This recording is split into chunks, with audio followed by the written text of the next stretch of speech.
There comes a time when you stop asking why, when you no longer want to know the answers to the questions you were originally asking. I can see spirits. I have since I was 13. There, I said it. I don't expect you to believe. Truth be told, I don't care if you do or you don't. I don't need anyone to vindicate what I live with every day of my life. But, since you ask, I'll tell you. And I'm not sure how I could ever make you understand. I don't believe that's even possible. The only thing I can do is tell you my experiences. And I'll leave the rest for you to decide in your own mind. It began when I was 13, and it was summer. Life was alright, I suppose. It could have been better, but I won't bog you down with my life as an angsty teenager. I was a bit of a hellion, to put it mildly. Just so you can form a picture in your head, I was walking down the main drag right here in town. You had the public library on the corner of Main Street and Elm Street. I was crossing Elm, when a guy coming out of the Elks Club, completely drunk, I might add, came barreling out of the parking lot and down Elm Street. He never saw me. I was right in the middle of Elm, almost to the sidewalk on the other side, when he hit me with his Dodge Power Wagon. He never hit his brakes, and I never heard him coming until he was right there. The last thing I remember was the Ram hood ornament right at my eye level, before it all went black. He hit me so hard, I flew clear across Main Street and onto the nursing home grass on the other side of the road. As you might expect, things are a bit fuzzy. I don't remember anything after being hit, waking up in the hospital sometime later. But there is something. I thought maybe a trick of my mind, but as time has passed, I think this may have been my first glimpse into the other side. I opened my eyes. Everything was black and white, albeit a bit distorted, almost like a hint of vapor trails. I was laying on my back, not being able to move, and as I moved my eyes, I could see people standing over me. These people were just looking at me. Their faces didn't look right. I don't know if I could ever really describe them. They looked slightly elongated, and their eyes may have been black. I'm not sure. I couldn't see that well. Their mouths were moving, talking to me. I couldn't hear them. There was no sound at all. No cars, no people. Just them. Everything went black after that. I was told I died. How do you reason with something like that? I couldn't wrap my head around it. Even to this day, I've made my peace with it. But still, in the back of my head, I still don't understand. I started to recover. It took a while. That truck really fucked me up. After numerous surgeries that rebuilt my body, I was getting back on my feet. This is when things start to get a little weird. I started talking to people that wouldn't answer me. They would just stare, but not speak. I looked like I was talking to myself, and as you might expect, the strange looks came right along with it. My parents thought I might be losing my damn mind. They were everywhere. I couldn't escape them, and I started to realize this wasn't normal. I don't know why it took so long for me to see this. Once I stopped and paid attention to what was actually happening around me, I knew I was seeing spirits. The first thing I noticed was the injuries. Some died horribly. Sides of heads caved in, knife marks, and missing body parts. I don't feel the need to go into too much detail. I think you get it. I could tell how long these spirits had been around by their clothing. I'm no historical expert. I've lived through 4 decades. I can tell. Old from new. The worst of the children. They just cry, forever looking for their mother and father. It's the most heartbreaking thing you could ever see. It really gives you a shock into reality when you ask yourself if this is what really happens when we die. I've seen some spirits that look to be hundreds of years old. They walk among us, through us, and we don't even know. We just go about our daily lives and never lend a thought to it. It also makes me ask, where are all the other ones? I'm very sure I don't see all of them. I grew up Christian, and this makes me rethink everything I've been told. It only leaves me asking more questions. And as you might think, I've moved on. I don't get spooked like I used to. Most times I have to make light of it, you have to laugh at something. This ability definitely makes it easier to rent an apartment or in buying a house. And in that respect, how do you tell someone their house is haunted? You don't. This isn't something I like to tell people. Most don't understand. Maybe even some of the people you tell this story to. I've always seen this ability as a product of the accident I suffered a long time ago. I have 2 sons and 2 daughters, all full grown. My sons are as normal as far as I can tell, but my daughters on the other hand. My younger daughter is completely oblivious to this, and, well, most everything for that matter. She can block it out. My oldest child is different on the other hand. She can feel them, their presence. She has never told me if she can see them or not, but when she does feel them, I know. I can see it on her face. It makes me wonder what the future brings. She is pregnant, and for the first time I'm about to experience being a grandfather. It makes me wonder if this little gift will be passed on. I don't have all the answers. For all I know, I could just be seeing things. But I don't think so. At this point, I've been given a very small glimpse into the other side. Through all of the things I've seen and done, I'm no closer to really understanding now than the day I was hit by the truck.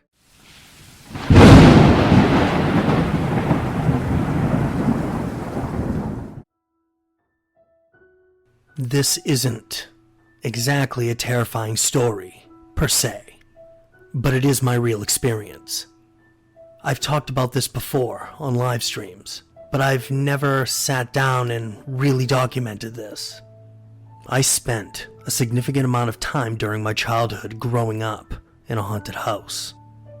We as a race have an uncanny ability to just go with the flow. So when someone tells you you can never get used to something like this, I'm telling you, you can, given the right circumstances. Thinking back, I was around 7 at the time. We lived on Church Street, a little side street off of a larger side street. My parents and I lived across from my grandparents, and at the same time my parents bought a house. A very short time later, my grandparents had done the same. The house they bought was on one of the more major back roads in my town. This house was old. A few years before they bought it, the upstairs had been converted into an apartment. They lived on the first floor, and when they took over, there were already tenants living on the second. I can remember the first time I went into the attic with my grandpa. It was cold, considering it was in the middle of the summer. That was a bit strange. There wasn't any ventilation up there, and the air was a bit stagnant. But being a child, this never struck me as odd. The attic made an L shape, and the only window was in the main area of the attic, across from where a staircase led up to that main area. At the immediate left, the top of the staircase was a door. Beyond this door was a fully finished off bedroom. Something to this day I always thought was a bit odd. I've never seen something like this, and couldn't imagine why anyone would ever want to sleep up there. Time went on, and I barely ventured into the attic. Only a few times with my grandfather. He would never let me go up there, and I always figured it was due to him just doing his grandfatherly duty to not let me hurt myself up there or mess with his stuff. The tenants moved out about a year in, and my aunt and uncle moved in behind them. My uncle and I were close, and we would watch movies together quite a bit. You see, I grew up with horror and science fiction as a part of my daily life. My grandpa and I would watch a lot of Alfred Hitchcock, The Twilight Zone, and Doctor Who. And as you may have guessed, my uncle and I watched a lot of horror movies. It was always the B movies, the best for the gore, and copious amounts of boobies. Here was the thing. Later at night, when watching said horror movies, we would always hear walking right above us, and I always thought it was my grandfather would be walking around up there. Why he would at that time of night was beyond me. So, one night, I asked my uncle if he was always up there like that, and that's when he dropped a bomb on me. My grandfather rarely went up there. It kinda blew my mind, and it may not seem like much to you, but to my now 8-year-old mind, it was a major revelation. You mean we have a ghost? I was excited, like we had just gotten a puppy. You have to understand, growing up and watching all these shows and movies, And as well, repeatedly being told that it wasn't real made me think that way. I've never been the most trusting person, nor the believing type. I really thought it was all just BS. And we decided it would be a good idea to go upstairs and take a look. The first thing that really caught my attention, the light in the back hall was out. If Grandpa was up in the attic, the light would be on. And I imagine you could guess the light in the attic itself was off when we opened up the door. My uncle brought a flashlight with him in an attempt to make it a little creepier. He never turned the attic light on. We shuffled to the top of the short staircase leading into the attic. It was normal, save for the fact that the lights were off, and it was 11 o'clock at night. No footsteps, nothing moving around. It wasn't until he swept the flashlight through that I caught a glimpse of a shadow in the far corner, where the sunlight doesn't reach. I know what I saw. It was a figure, man-sized, but just black. I tightened up, couldn't breathe for a moment, like holding your breath as you go underwater. I stood there shivering. I'm pretty sure you couldn't pry my ass apart with the jaws of life. I felt like a statue. It was the only time in my life where I was completely frozen in fear. My uncle apparently didn't see what I saw, and we promptly went downstairs and finished the movie. I could tell, though, he was a bit bothered by the fact that something was walking around and no one was there. Being the person that I was, and still am, I couldn't get that off my mind. What I'd seen. Yes, it scared the bejesus right out of me. My curiosity was stronger. The next time I went to my grandparents' house, I grabbed a bunch of my Hot Wheels and snuck up to the attic. I sat down on the second step from the top and let my imagination take over. I started playing with my cars. It didn't take long to get that feeling. This being the middle of the day, I looked and the figure was there in the far corner. Yes, it was dark, but a minute amount of light was seeping in. It was darker than the darkness itself, and after a few moments of resisting the urge to run, I just started to talk. It never moved, and the feeling of fear started to drown away. As strange as that may sound, and yes, I know exactly what it sounds like, this became a regular occurrence for me. And yes, I named my ghost. The years ticked on. I grew up, and life had its way with everything, as it normally does. My grandfather passed away when I was 19, and my grandmother sold the house not long after that. And here is one of those small world moments. She sold the house to a man that she went to school with. He brought his son up from Georgia, and he and I became friends. And it didn't take him long to find my little friend. He began asking me questions, and in turn I filled him in on my history with said shadow in the corner. We started going into the attic around midnight, with just a lighter and a candle, and we would talk to the spirit. We would ask him to blow out the candle and move things around a bit, and he complied. I think the whole strange thing in all of this is it wasn't scary. I felt a tad unnerved, but never enough to go running and screaming, and certainly not enough to keep me away from that house. Eventually, my friend joined the army and off he went. It was only by happenstance did I see him again about 3 years later, and I was driving by the house and I saw him in the front yard. Of course I stopped and we were able to reconnect. I also met his new wife. Nice girl. They had been back a few days, and of course brought her up to the attic. But it was different this time. There was a rotting smell up there, and in hearing this, I of course made a beeline right for it. And he was right, it was off. It stunk horribly. I couldn't tell if it was a rotting meat or eggs or both. And the air just felt oppressive. It was thick, heavy. It didn't feel like it did before. Now, my buddy's wife called herself a mystic, and what that actually means, I don't know. We performed a little something in the attic, a ceremony of some kind, and we left it at that. We exchanged phone numbers and I was off. I never saw my friend again after that day. I did, however, get a phone call from his wife a few weeks later. She went on to tell me how I wasn't a good influence on her husband, and how she would like it if I never contacted him again. She kinda hit the nail on the head right there. I was a bit of a shit then. But before hanging up, she did tell me the smell in the attic went away, and from what they could tell, there was no more spirit activity in the house. I don't have an explanation for this. Truth be told, I don't know if I really need one. I have my memories of this, and I've made my peace with it as well. A figure that will last in my mind until I don't have one anymore. And if you were wondering what I named my ghost, well, my friends, there are just some things I'll keep to myself.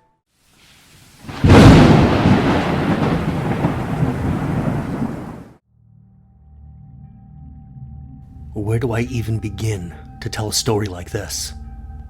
I looked at this first sentence for a long time before I could even start, frozen in place, because I know the only place to start is at the beginning. But it's really not that easy. I've talked about the paranormal, and as cliche as it sounds, ghosts are easier to talk about. The topic has almost become mainstream, but what about the other terrors that lurk within? I believe there is a door, and when you open that door, it stays open. I believe that it can make you see things that are right in front of your face, that otherwise you would ignore. It's just easier that way. Well, let's face it, talking about monsters and all the things that go the proverbial bump in the night get you looked at like you should be drug tested. Keeping this story quiet was easy, if you look at it like that. It wasn't until I met a good friend I felt comfortable enough to share this story with, and he helped me understand that it was alright, and I wasn't alone. I was 19 at the time, full of hope, wonder, and a lust for adventure. And of course, this was the mid-90s. Needless to say, life was a lot different back then. I don't know what the area looks like now. It might be different, but back then, Oxford County was woods and small communities. I took the chance to go on a hunting trip with a friend and his father, and we were moose hunting. Now, before you go and try to pick my story apart, let's get a couple of things clear. I'm not much of a hunter, never have been. I've been on several hunting trips, and I've never shot anything. I love moose, venison, and rabbit, but I've not been the trigger man. I've also never had a moose permit. I don't even know if it were legal to be hunting moose there. All I know is, I had the chance to go deep in the wilderness and really enjoy Mother Nature. I was told this area was the start of the Appalachian Trail, and of course, I wasn't going to miss it. I have absolutely no idea how this trip came together. I just know I hunkered down in the back seat of a Bronco and took the ride north. It begs to be told, my experiences in the woods have always been near or around civilization. When we pulled up to a little cabin in the absolute middle of nowhere, I was instantly intimidated. This was deep, really deep in the woods. I literally got the feeling if something happened to us out here, there would only be the trees to hear us scream. Aside from that, it was rather serene. And I know that sounds like an oxymoron, but there is a strange truth to it. The cabin looked like something out of the Evil Dead movies. It seemed like there hadn't been anyone there in a long time. The inside was just as dusty as the outside. Nevertheless, we got ourselves set up, and then set about to walking the surrounding area, looking for a good spot.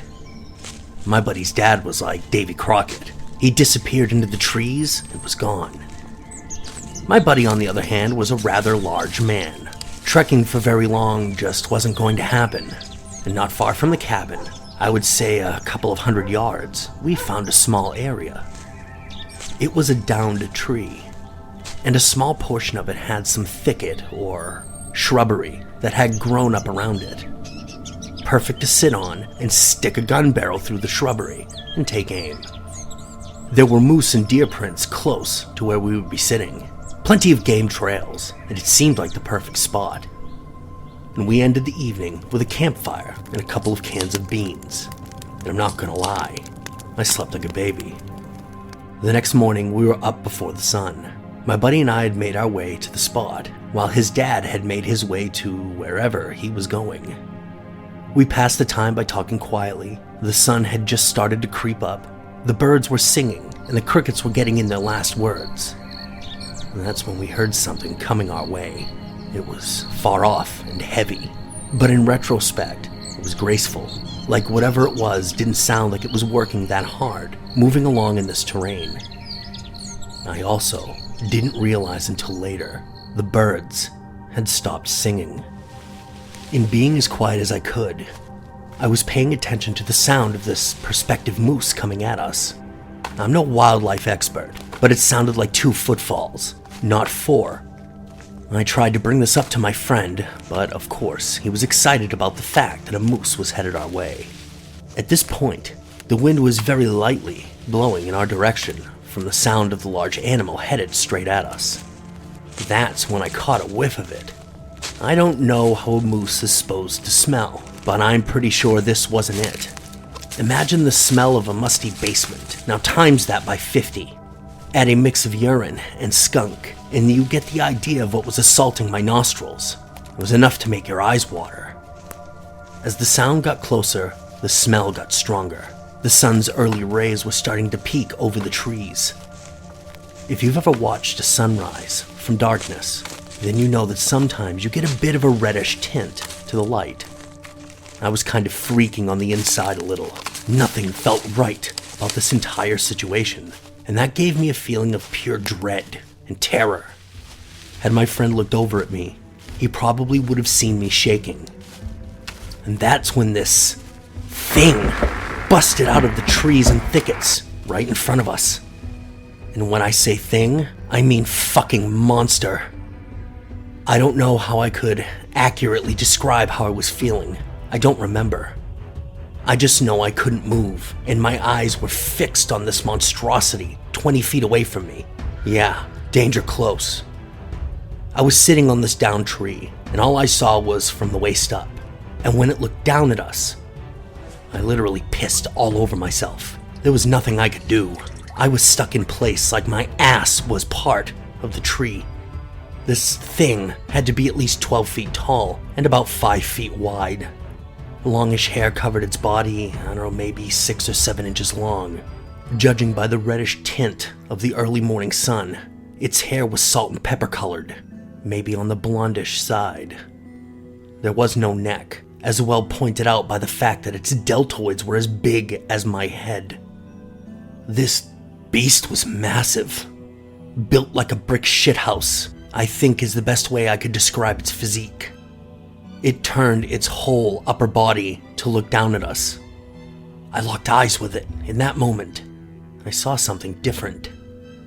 Its eyes were big and round, and had substance to it, not some mindless thing. I was looking at him, and he was looking at me. I couldn't put my finger on it. This creature had some look of intelligence, like it was studying me, as I was to it. Its nose was flat and wide. Its jaw was a very strong, squarish shape. There was no hair on its face, but the hair around its face kind of masked its other features. At the angle I was at, its head was roundish and a little tall, but then again, that was the angle I was seeing this creature. It grunted at us very loudly and then moved on. My friend and I were awestruck, just looking at each other. It seemed like seconds after, this ear-piercing scream came bellowing through the trees, almost sounding human. But not in the same respect. I'm very sure I've never heard anyone reach that range of vocals. We sat there for at least a couple of hours before we got up and went back to the cabin. For us, the trip was over. He or his dad never got a moose, but on the last day and evening of the trip, his dad shot a deer. To this day, my buddy won't even talk about it, denies it ever happened. There are a few things that I can take away from this. For one, I never went back into the deep woods, and never will. If Bigfoot is out there, the question has to be asked, what else is out there? I can understand why it's very hard to get good photos or videos of these creatures, or as far as mainstream media is concerned, no evidence or bodies recovered. These creatures have a grace, speed, and power that is unmatched. They are truly a wonder and a terrifying sight to behold. You will never understand unless you have been in the presence of one of them. This creature could have ended us right then and there, but it didn't. And the way it looked at us suggests the ability to reason and know we were not a threat. As well, they are more human than anybody will ever give them credit for.